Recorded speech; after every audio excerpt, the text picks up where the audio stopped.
Good morning friends, कसे आहात तुम्ही सगळे. आज आहे बुधवार म्हणजे मच्छीचा वार. तर आज मी आणले आहेत सगळ्यांचे आवडते बोंबील. आज आपण बघूया बोंबील फ्राय. तर मी हे साफ करूनच कोळणीकडून बोंबील आणले होते. साफ करून तुकडे करून 2-3 पाण्याने मी स्वच्छ धुवून घेतले आहेत बोंबील. 2-3 पाण्याने स्वच्छ धुतल्यावर बोंबलांना थोडंसं मीठ लावायचं आहे आणि लिंबू पिळून घ्यायचं आहे. म्हणजे त्या बोंबलांचं जे पाणी असतं ते निघून जातं, बोंबील एकदम सुके होतात. तर मी अशा प्रकारे मीठ आणि लिंबूचं मॅरिनेशन बोंबलांना करून घेते. हे मॅरिनेशन आपल्याला जवळजवळ 10-15 मिनटं ठेवायचं आहे. तुमच्याकडे जास्त वेळ असेल तर तुम्ही अर्धा तास पण ठेवू शकता, म्हणजे जास्त पाणी निघतं. हे बघा, हे जे दिसतंय ना, ते बोंबलांचं पाणी हे निघायला पाहिजे, जेणेकरून बोंबील तव्याला चिटकणार नाहीत. तर मी हे बोंबील स्वच्छ असे सुकवून घेते, म्हणजे त्याच्यातलं जे पाणी आहे एक्स्ट्राचं ते सगळं काढून घेते, नाहीतर मग तळताना बोंबील सगळे तव्यावर चिकटतात.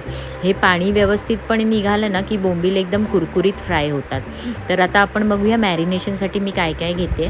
बोंबलांना मी घेतलं आहे आलं लसूण पेस्ट, हळद, थोडासा आगरी कोळी मसाला होता माझ्याकडे, तो घेतला आहे आणि लाल तिखट घेतलं आहे. चवीनुसार मीठ घेतलं होतं मी आधीच आणि बारीक चिरलेली कोथिंबीर घातली आहे त्याच्यामध्ये आणि कोकमाचा आगळ घेतला आहे मी 2 टेबलस्पून. आणि हे सगळं आपल्याला एकत्र करून बोंबलांना व्यवस्थितपणे लावायचं आहे, मॅरिनेट करून घ्यायचं आहे. मॅरिनेट करून झाल्यावर हे बोंबील आपल्याला जवळजवळ 15 ते 20 मिनटं साईडला करून ठेवायचे आहेत, म्हणजे चांगला मसाला त्याच्यामध्ये मुरेल.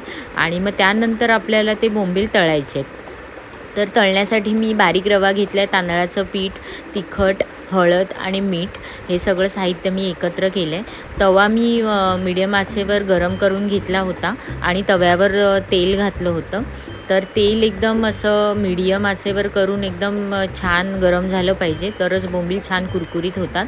आणि जे मी पीठ घेतलं होतं त्याच्यामध्ये बोंबील मी घोळवलेत आणि व्यवस्थितपणे सगळे तव्यावर लावून ठेवलेत. साईडने मला तेल थोडंसं कमी वाटत होतं म्हणून मी तेल घातलं आहे.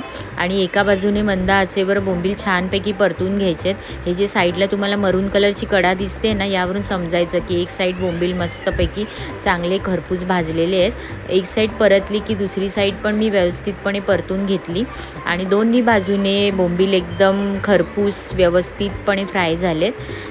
बघू शकता तुम्ही किती छान दिसत आहेत बोंबील.